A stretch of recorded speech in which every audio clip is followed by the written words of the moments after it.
Good afternoon. Welcome, welcome, welcome. It is pretzel day and it smells really good in here because we already have some pretzels going. So I wanted to be able to show you finished product and not just show you the raw dough. And so I have some pretzels already baked and some hot dogs and garlic knots and some monkey bread. And so I'm going to show you how to make all of that. So today we are going to make the dough, and then from there I have some dough that's already made. I'm going to show you how to form it and do all of that, and then I'll talk about baking, show you again the finished product, and probably start eating a hot dog while you're here. So glad to have you here. Thanks for joining in. So Magda's gonna be there. She's gonna be at home answering questions. Randy's here. We'll be watching. The phones are ringing off the hook. We were open today from 10 to noon, and so it's been busy. Kathy and Pam were here taking lots of orders and being able to help people with things that they need so that they can bake during the week. So Magda made a Facebook post. I believe it was on Friday. No, it was on Saturday, and asked you guys to send in pictures of the things that you've been baking, or let us know what all you've been baking. Oh my gosh, everyone has been baking a lot, and I could not believe how many pictures there were of focaccia, which is great because now you guys know how easy that is. You can have fresh bread regularly. Kathy, our retail manager, she has been making focaccia pretty much nonstop. So she's made a lot of focaccia lately. So her husband loves it, her in-laws love it. So she's been making it a lot. So I think pretzels are going to be the same kind of thing for you guys. So pretzels are easy. There's just a few little steps and a few little tips and tricks and things, and then you can have fresh pretzels that taste so good. These are hot out of the oven, but look how pretty.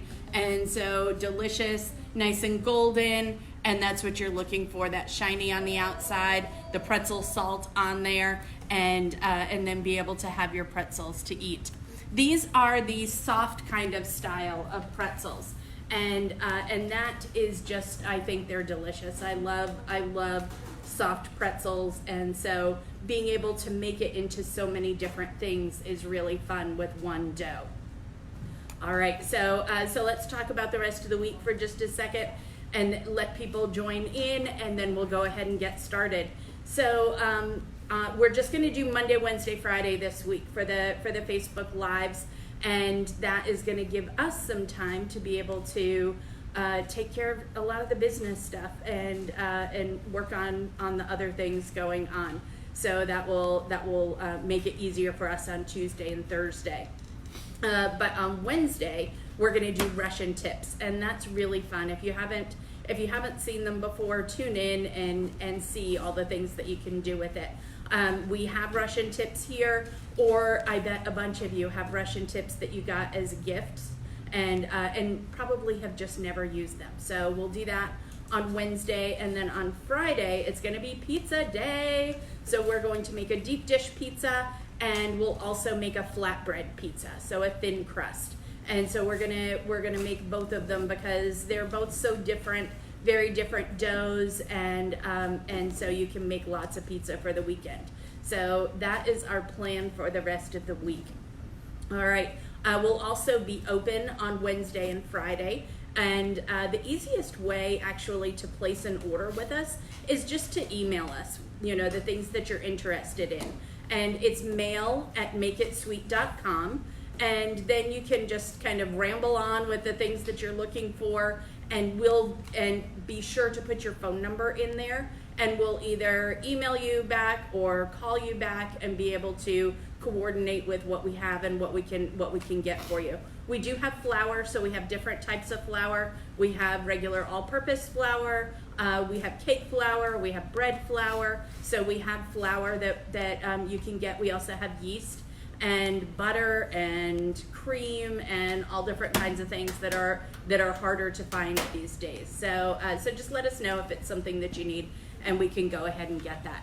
All right, I think it's about time. Are you guys ready to make some dough? So I'm gonna tilt the phone back down and start talking about the dough that we're gonna make for this.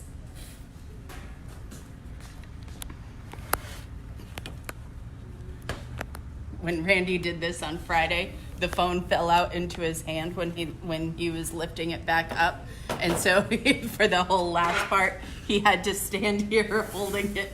And so if it's a little shaky, that's why. And I tried not to laugh then, but as soon as I was finished, I was just dying laughing. All right, so he's gonna put this milk into the microwave for me for just a few seconds, just to make it a little warm. I don't want it to be even as warm as like bath water. I want it to be just barely warm. So about your body temperature up to about 100 degrees is what you're looking for.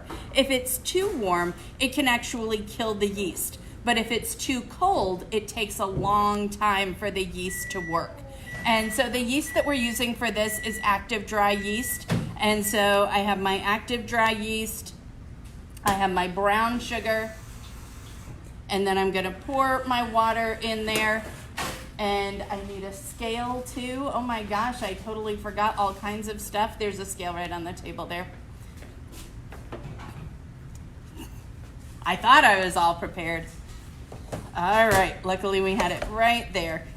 Okay, so we're going to be weighing some things in here. And so what I do is just, these were already measured out and ready to go. And so I'm just gonna put them into the bowl. I'm gonna hit on, and then I'm going to hit unit till it's on grams. There we go. And then I'm gonna hit tare till it's on 0. The thing that ends up happening with using a scale is that it's just so much more accurate. You know, you can measure out 2 1/4 cups or 1 1/3 cups of milk, and you know, your flour and your other ingredients. You can measure it with a volume measure, but it's never going to be as accurate as using a scale. And so this is milk that's going to go in here, and it's just regular whole milk. And if you wanted to, you could use water, but I think that the milk gives a really rich flavor to the dough, and that's why I'm using the brown sugar rather than granulated sugar as well, because it just gives that kind of earthy molasses, a little tiny bit of that molassesy kind of feel to it. So I need to get to 315 grams. So I'm just gonna measure slowly. I'm at 85, 100, 315 is going to be 1 1/3 cups.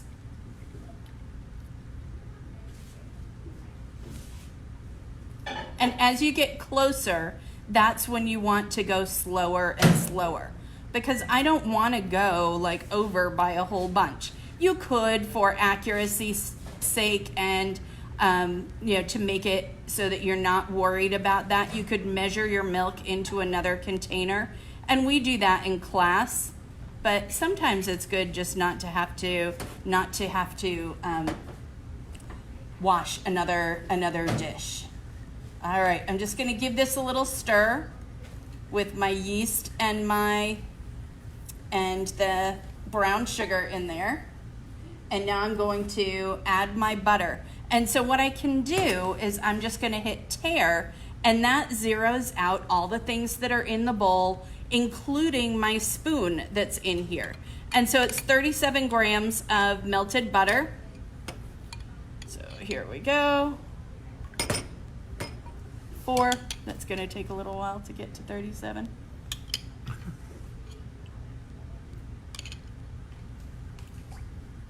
No, this is fine. 26. I'm getting there. Okay, good. There we go. Give this a little stir. And that was melted butter. This is unsalted, but if what you have at home is salted butter, it would certainly work in this recipe, no problem. And then I am going to add my salt in here. Here we go. All right, I like to a lot of times, and in the instructions, you know, it talks about leaving this mixture and letting it set for about 10 minutes and then walking back in and seeing that you have some activity, you have bubbles coming up on the top. What that does, that just lets you know that your yeast is active and ready to go. I've used this same big bag of yeast all day today, and we used it last week, and so I know that it's active. And so I don't have to wait the 10 minutes. So now it's bread flour that we're going to put in here. So I like to use bread flour because it's a heavier wheat. It's going to give a stiffer dough. But if, you know, it's kind of hard to find bread flour these days. It's kind of hard to find any flour. So if what you have at home is all-purpose flour, it works perfectly. And Christy, who works for us, she made some pretzel dogs with her kids last week, and she only had all-purpose flour. She was texting me like, "Oh my gosh, is it gonna work?" And I let her know that yes, and then she sent me a picture, and they were gorgeous. So yes, it definitely works. All right, so 460 grams. I want to hit tare till I'm on 0, and 460 grams. And when I'm adding the flour in, I like to add it just in one area, because that way, if I overshoot it by a bit, I can always pull out some of the flour. All right, 349, 384, 420. And again, just less and less as you get closer. And you'll end up seeing, you know, how little bit a gram actually is. And so no worries there. All right, so now I don't need my scale anymore. I'm going to use my wooden spoon, and I'm going to stir. You could do all of this in a KitchenAid style mixer. That would be fine. You would want to use the bread attachment, so the dough hook.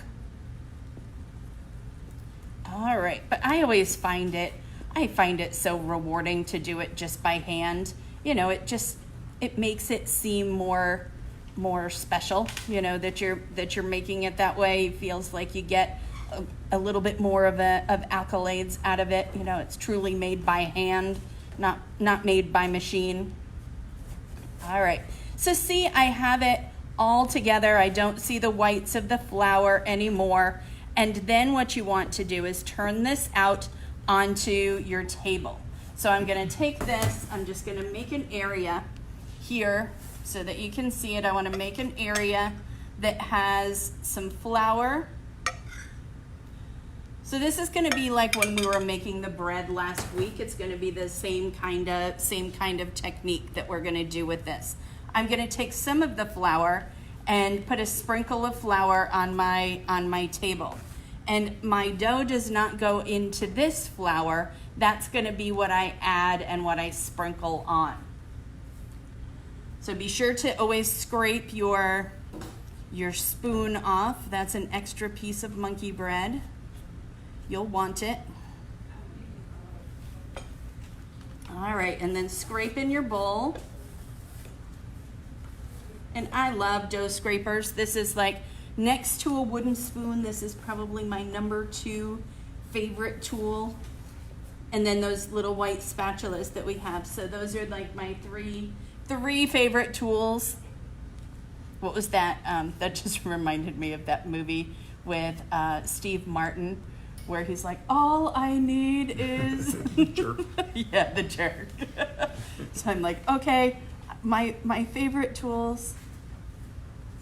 All right, there we go. I'm gonna take my bench scraper and I'm just gonna help to move the dough around, to toss it around in the flour.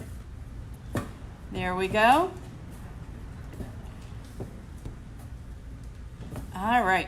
If I don't do that, what ends up happening when you start kneading with your hands, you might end up with so much dough that's sticking to your hands that it's just not going to work when you're trying to knead it. So I always like to toss it around in the flour first and then start kneading. And if you do ever end up with a bunch of dough stuck to your hands, just go wash your hands and come back to the dough, because sticky just makes it more sticky. All right, so I'm gonna put a sprinkle of flour on my dough here. I'm gonna put a sprinkle of flour in my hands and rub my hands together. And now I'm gonna start kneading. The way I like to knead is using the heels of my hands. I'm gonna go in twice, kind of using my fingers to pull it back each time. And then I do a quarter turn and fold it in half and start again.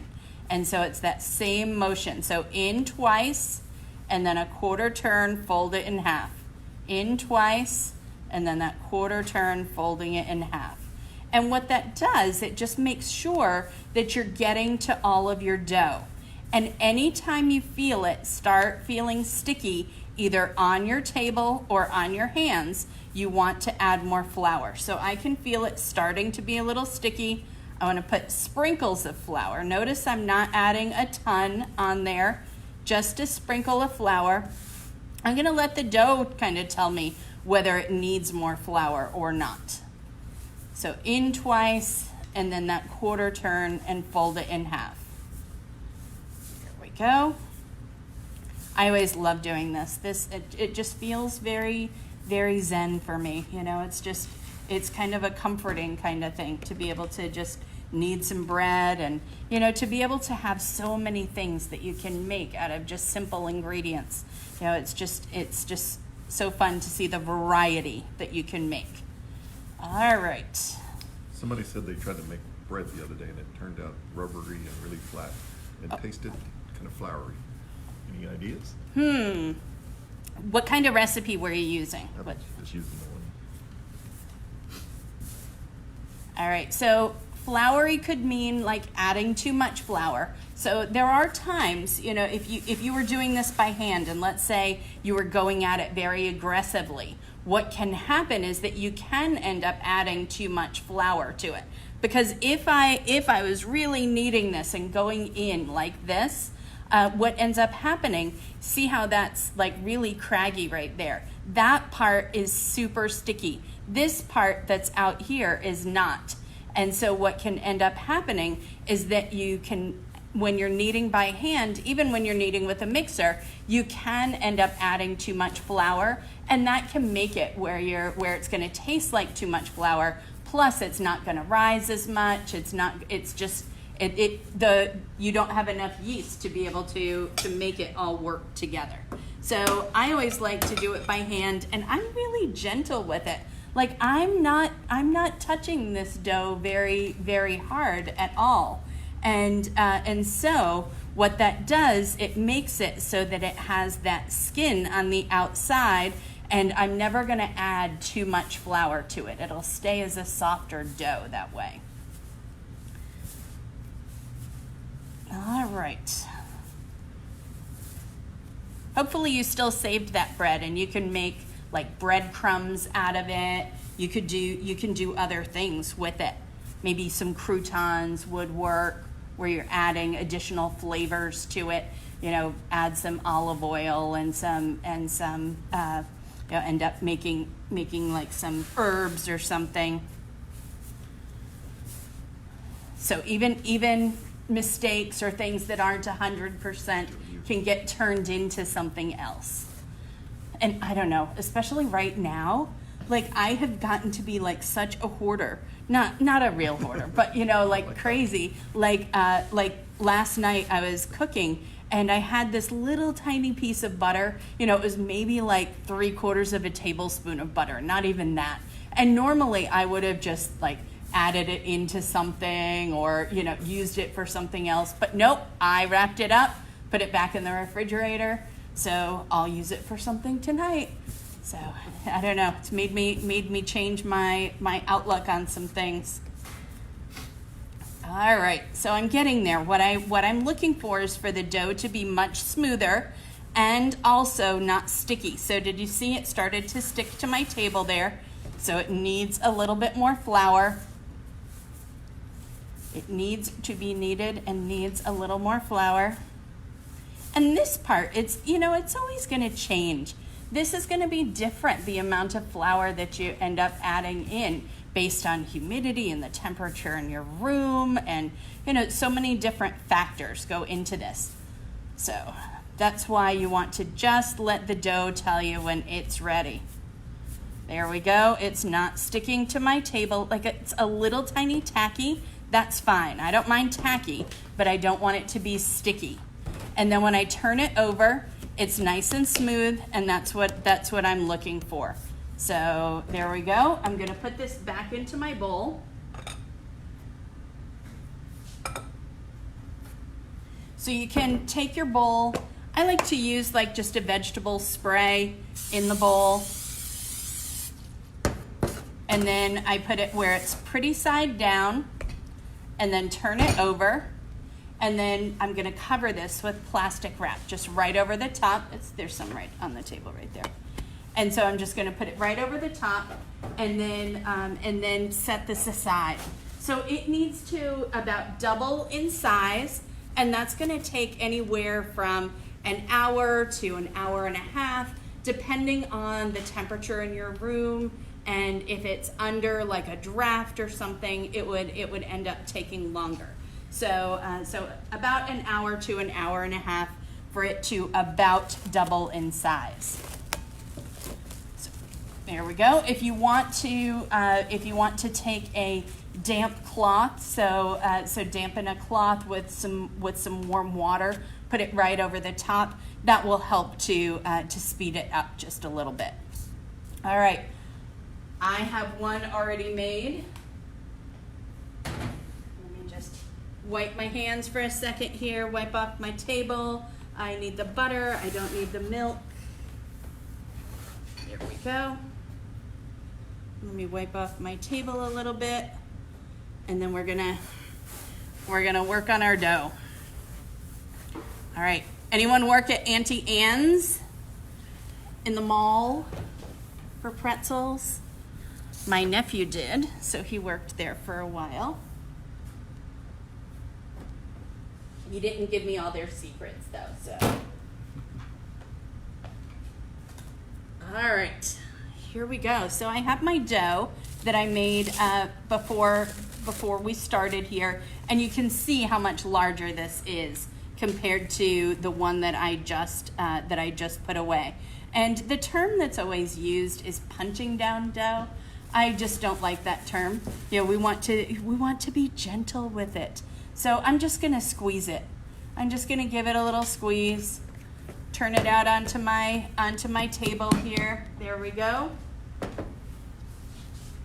And I'm just gonna form this into a log. And it doesn't matter how large this is, because all I'm doing is I'm going to now cut it into pieces. I want to get 12 pieces out of this. And so this would make 12 pretzels or 12 pretzel dogs or 12 of any of the things. Or, like what I'm going to show you today, you can have your one dough and split it up and be able to have dinner and dessert and snack and everything out of one dough. So 12 pieces. If I cut like this and cut 11 times, you know that 11th one is either going to be like non-existent, or it's going to be like humongous. So the easiest way is to divide it along the way. So I'm going to take my bench scraper, again, my second favorite tool. All right, use my bench scraper. And so now I have 2 pieces. And now I'm going to cut each of these in half. And there we go. Now I have 4 pieces. Now we have to do some math. How do I get to 12?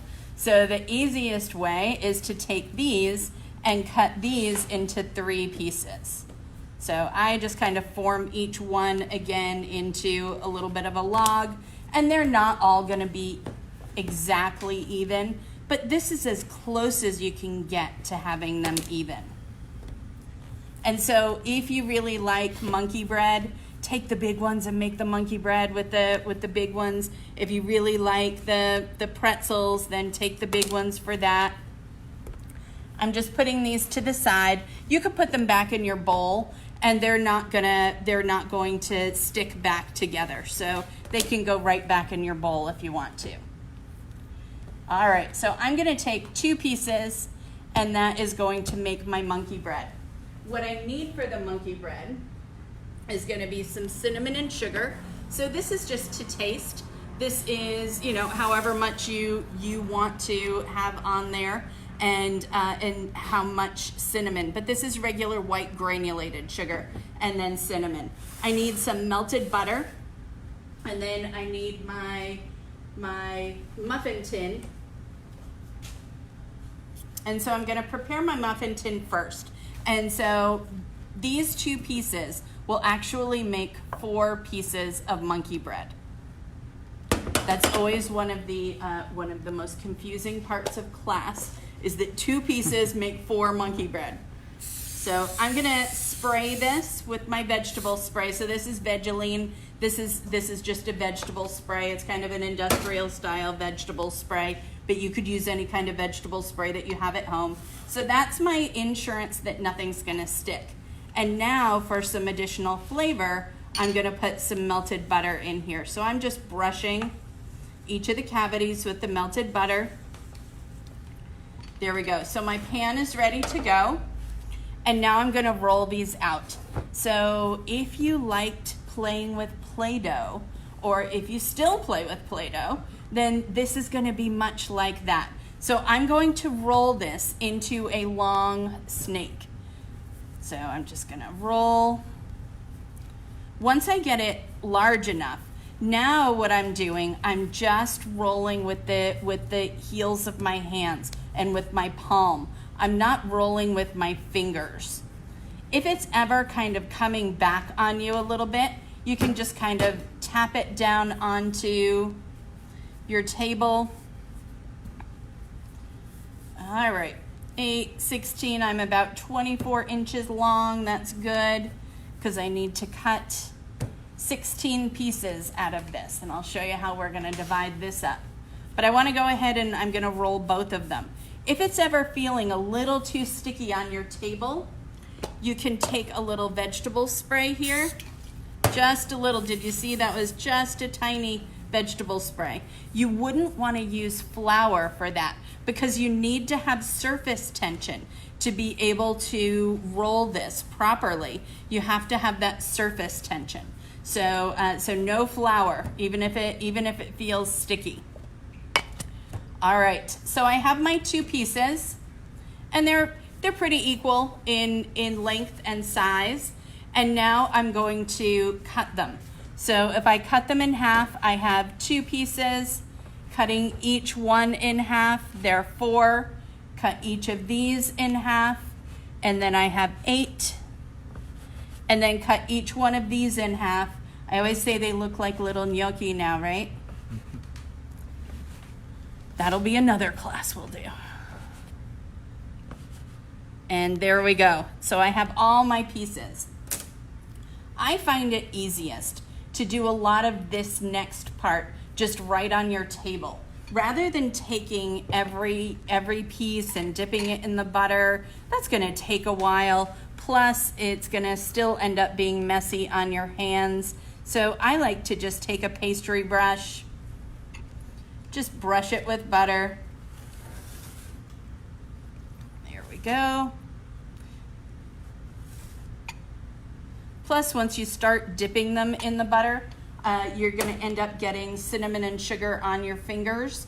And so what's gonna end up happening is that your butter is gonna get cinnamon and sugar in it, so then it's harder to use it for other stuff. There we go. All right. And so now I'm going to take 8 pieces, and I'm going to dip it into the cinnamon and sugar. So let's see, I can set the cinnamon and sugar right there, and I think you can see that. 2, 4, 5, 6, 7, 8. And just around in the cinnamon and sugar. And now they're gonna go into the cavities. So 8 pieces go into each one. They'll rise, so don't worry, it will fill in. 6, 7, 8. This is fun for the kids to do. Put them to work doing it. You can either bake them like straight from here like this, or if you want to save them and have them so that they're like fresh in the morning, what you can do is cover this with plastic wrap, put it in the refrigerator, and then tomorrow when you're ready to bake them, as soon as you start the oven to start preheating, then you would take these out of the refrigerator so that they're not just going into the oven cold. And so you would have everything to go in. 3, 4, 5, 6, 7. Oh my gosh, I had 8 in each one. I usually don't by the time I'm like talking and doing this.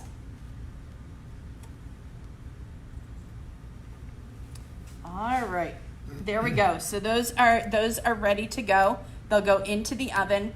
It's a really warm oven, so it's 450 degrees, and these take about 10 to 15 minutes or so. You want them to be bubbly and golden is what you're looking for.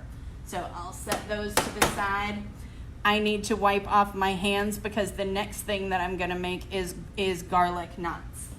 All right. There we go, wipe off my hands. I'm gonna wipe off the table. Use the trusty bench scraper again.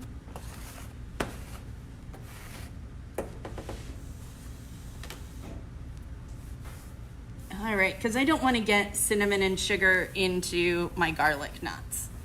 That's not a good thing. All right, garlic knots. So these, I'm going to put some Parmesan cheese with it, some butter, and what we've done with the Parmesan cheese is that we've added some garlic powder to it. So we added garlic powder rather than using garlic salt because the cheese is already salty, and so it's just too much if you use garlic salt with it. But you could use fresh garlic. That would be fine in here, or any kind of herbs that you would want. All right. So I'm gonna had a little bit of sugar. It felt like still on my hands. All right, so see it's sticky on my table. I need a little bit more vegetable spray on there. There we go. Now it rolls just fine.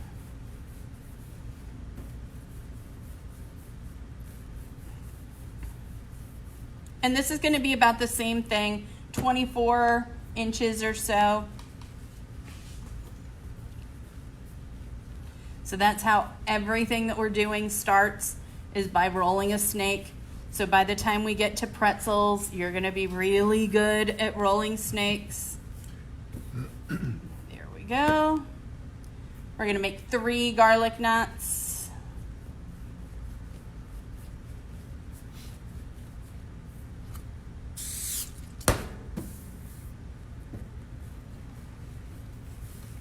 I did not wear the right shirt today. I have sleeves that keep coming down. Somebody wants to know how we started the store. Oh my gosh, well, you should tell that story. Okay, so I had a chance and an opportunity to go to culinary school, and when I was in culinary school was when 9/11 happened. And so things kind of changed. What I was really wanting to do was to open a dessert restaurant, and Randy, he's Mr. CPA and much more reasonable and realistic about things, said that was not a good idea.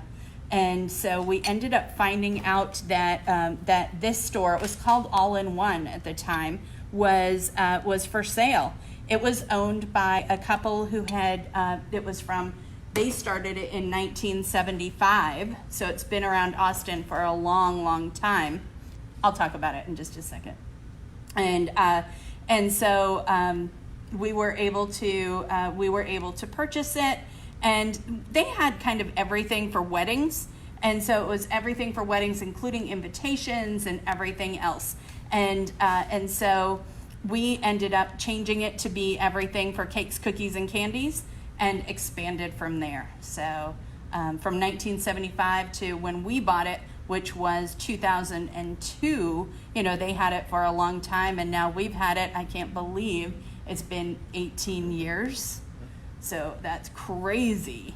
All right, so what I did with the dough for the garlic knots, I rolled it out to the snake, and then I just flattened it just with the palm of my hand. And then I brushed it with butter and sprinkled it with the Parmesan cheese. So it's that Parmesan and garlic mixture. And now I'm just gonna kind of fold these in half. And it's not gonna 100% stick, don't worry. It doesn't need to. It's just gonna make a pretty look to it. All right. I am looking forward to a pretzel dog for lunch. Or maybe a garlic knot. All right, so now to fold these, what I want to do, I'm going to take the two loose ends and hold them in one hand. And then my other hand, I'm going to keep looping. So just loop, loop, loop. And I still end up with a little hole there. I'm going to take the loose ends, put them into the hole, pull to the other side, and then turn it over, and you have your garlic knot. All right, you want to see it again? So loose ends together, and then just twist, twist, twist, twist, twist. There we go. And now loose ends into the hole, and then turn it over. These are great, these are like great rolls to have with dinner. And so this is just a nice roll to have. There we go, the twist, and then right in there. So these are gonna go onto a parchment lined baking sheet. So that's how everything else is going to be baked, is on a parchment lined baking sheet. And I'm gonna spray this with some vegetable spray. And then I'm going to take these and put them onto the pan. And then I'm gonna brush them with a little bit of butter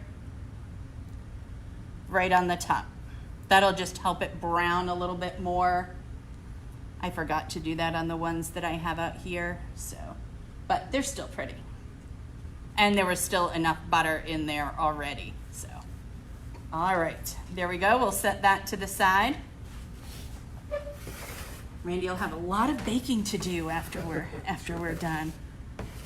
I don't have Magda here to run stuff back and forth to the oven for me, so I didn't think Randy was wanting to do that part of it. No. All right, so there we go. The next one is going to be the pretzel dogs, and so we're going to make 2 of those. And so guess what? It starts with that same snake. So the pretzel, the hot dogs that I'm using, I use the Hebrew National, the all beef ones, and then I just cook them just a little bit so that it is so that they're not just like straight from the package. There we go. So again, about that same 24 inches or so.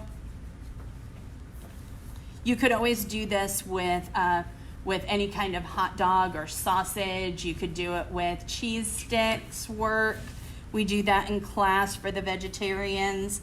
When you're doing it with cheese sticks, you want to make sure that it's totally encased in it. And so when I show you how we're going to roll it, you'll see what I'm talking about. Go. So I have some hot dogs back here that I had cooked earlier. So it was funny when I was cooking these, it's like people were coming in and, the people that were here, they were like, it does not smell like Make It Sweet. It smells very different. So this is very, very simple.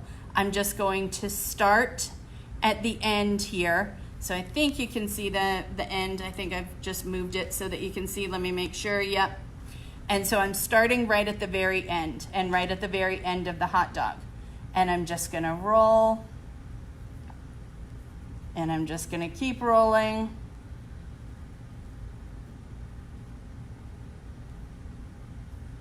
And there we go.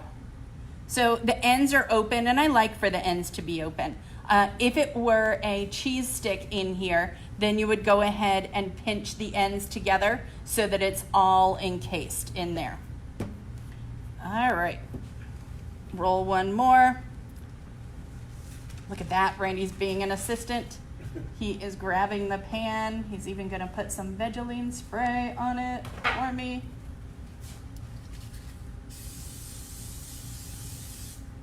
All right, and there we go. So we have our 2 hot dogs. These need one more thing that we're gonna do before we bake them. And I'm gonna go ahead and form my pretzels and then be able to do all of that at the same time. So that would be a good cue to go get some hot water. All right, so Randy's gonna get some hot water for me because the hot dogs and the pretzels need to go into a hot water bath. And so I'll talk about that in a minute. So that's the extra little step that you have to do. All right, there we go. So now there are definitely several ways of forming pretzels, but I'll show you 2. So one is to form it into a U so that it's open, the open end of the U is towards you. And then I'm going to twist and twist about halfway down the length of the sides of the U. And then I'm gonna take the ends and put it up in the top of the U and then just open it up. And so then you have your pretzel right there. All right, I'm gonna go ahead, I'm just gonna spray an area on my table and just set my pretzel right on there. So let me do that again for you. So I told you you'd get good at rolling this out.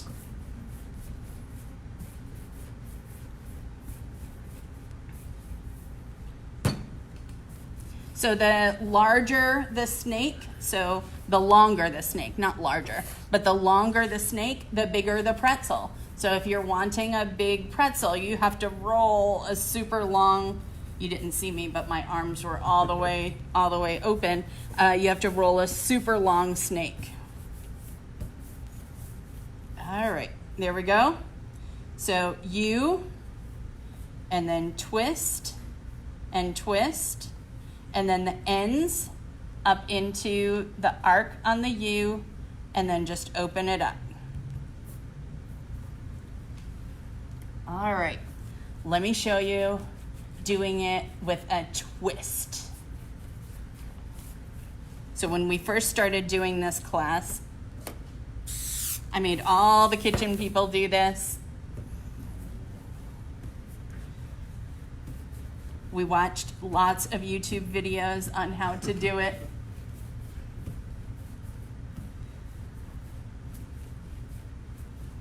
All right, so it still starts with that snake. And then what you need to decide is you need to have one hand that is your stationary hand and one hand that is your whip hand. So this is the one that's gonna move. And so I'm going to hold it where my left hand is my stationary hand, and then my right hand is the one that's gonna do it.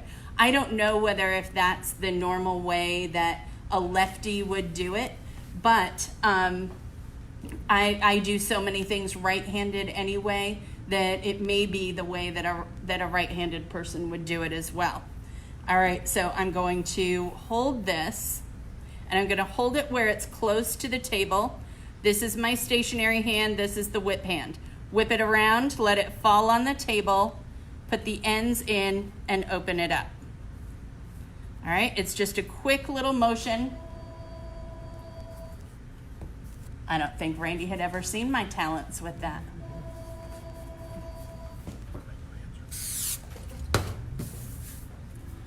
All right, there we go. I'll show you one more time. Just keep rolling it out.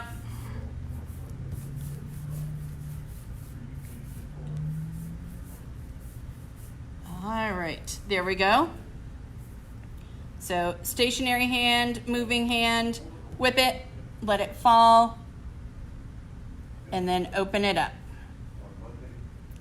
All right, I always like to have the tails stick off just a little bit because that part gets a little crunchier, and so I just like the texture of it. So there we go.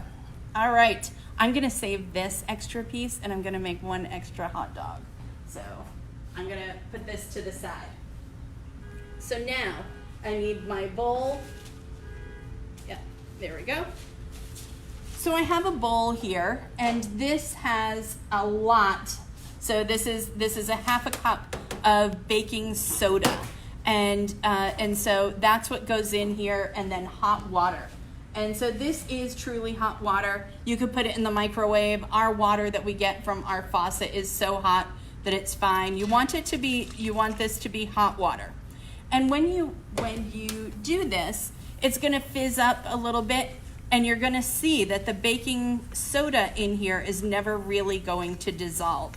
This is what's going to give that shiny look on the outside of pretzels.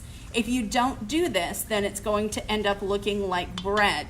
So you see the difference in the shininess on the hot dog versus the finish on the garlic knot.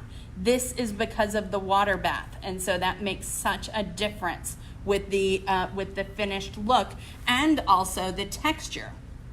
All right, so there we go. I have my, yeah, you can spray it. So I have my pan, and that's ready to go. I have my water, and then what I'm gonna do is I'm going to take a dry towel and set it to the side here. So there we go. I have my water bath, I have my towel, and then I have my things that are gonna go in. So I'm gonna take my hot dog and I'm just gonna roll it around in here and then set it on the dry towel for just a second, pick it up and put it back on my pan. So it doesn't need to stay in here. This isn't like bagels. This is different, because what we're doing, we're just changing the texture on the outside. And so because this is really alkaline, that's gonna do this. In Germany, and like for true German pretzels, it's not baking soda that they use, it's lye. And so lye is caustic. It's the same stuff that's used in like detergents. So it's very dangerous to work with like this. And it's used in commercial settings, and that's fine, where no one's actually gonna be touching it. But this does the same thing because it has that huge concentration of the baking soda in there. So when I'm doing the pretzels, I always like to hold onto the tails and have my fingers kind of in the loop. So there we go, just run it through, dry it just a little bit. And that going into the water bath there is really just so that you don't have soggy bottoms with it. So that's why we dry it off just a little bit. And you can always on your pan kind of reposition if you need to, open it up a little bit more. There we go. And one more. And then we still have a few things to do with this before they're ready for the oven. But I'm finished with the water here. There we go. And so now what I'm gonna do for my pretzels and for my hot dogs, I need the hot dogs back, is to put an egg wash on here.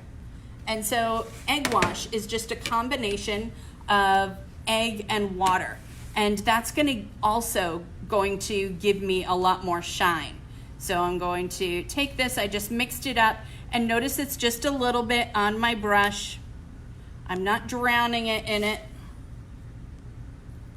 Just a little bit. There we go. This would be perfect to sprinkle on, like some sesame seeds would be great. You know, some other things you could do. I wouldn't want to put salt on here with using hot dogs, because hot dogs are so salty. It just kind of makes it a little bit too intense with the salt level. I'm going to do the same kind of brush on the pretzels. There we go. The oven is preheated to 450 degrees, and so they bake very, very quickly. You'll see the timing for each of them right on the information sheet. If you don't have the recipe and information sheet, just go to our website, makeitsweet.com, and go to the classes section, and then you can scroll down just a little bit, find today's date, and then be able to get the information sheet with all the recipes and information right on there. And then my last thing that I need, this is the really important part. You have to have salt on pretzels, right? So this is specifically called pretzel salt. And it's the same kind of salt, but what's different is the way that it's cut. And so that's why it doesn't dissolve on your pretzels. So it's just a different way that the actual salt blocks are cut. You can use regular kosher salt. That was Randy's question. What ends up happening with kosher salt is that it's going to kind of dissolve in, so you're not going to see it on top as much. We sell pretzel salt here. It's not going to be something you're going to find everywhere. Central Market certainly has it. Savory Spice and the Arboretum has it. Online, you can find it online. But it really, I like to see the salt standing on the top. But use sea salt or kosher salt if you don't have pretzel salt to be able to make this. All right, all of these will go into the hot oven, and just go ahead and take them out of the way. And so then that's what I have here. All finished. So we have our hot dogs, we have the garlic knots, we have pretzels, and then I want to show you the monkey bread. These are so good and delicious.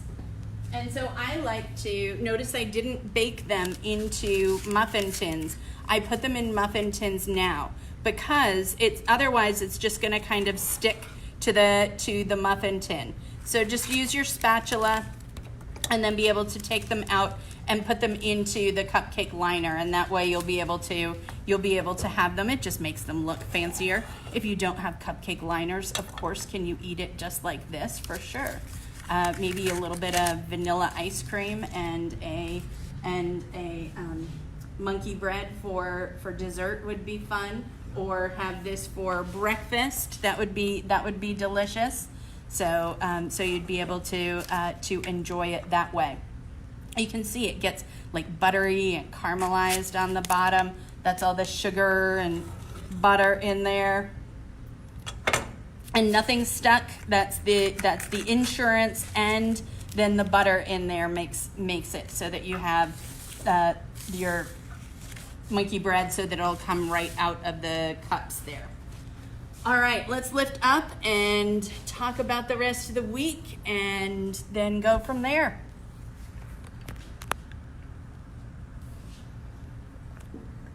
All right, guys. That's fine. Okay. Thank you so much for joining us for pretzels. I hope you make them. I have heard from so many people that have taken this class that pretzels it was one of their very favorite classes, and it's one of the ones where they use this recipe time and time again. And so that's really nice. I think I told the story the other day about the guy that was in class, and he was here for the pretzels class, and then he ended up being here for another class. But he left the pretzels class saying, oh my gosh, I'm going to a party this weekend. I am going to make the hot dogs and bring them. Well, when he was in a class the next time, he was going on and on about how everyone just absolutely loved the pretzel dogs and just couldn't believe that he had made them. So Yes, you can make them and just take pictures along the way, and that can prove to everyone that you were the one that made them. So as always, if you have questions, just go ahead and add them onto the comment section here. Magda's watching it. I always check it later. We'll be able to answer any questions. If we didn't get to them online, we can answer them a little bit later and be able to get to any of your questions. When you make some, post a picture. So post a picture on here and let us know that you made them, and let us know what you thought about them as we go. And then Wednesday is going to be Russian tips. So join us at 1 o'clock on Wednesday for Russian tips. And that's going to be where we've done all the same way recently, is just to do it as a demo, and then you can follow along another time when you're watching it. And then Friday is going to be pizza. So 2 different kinds.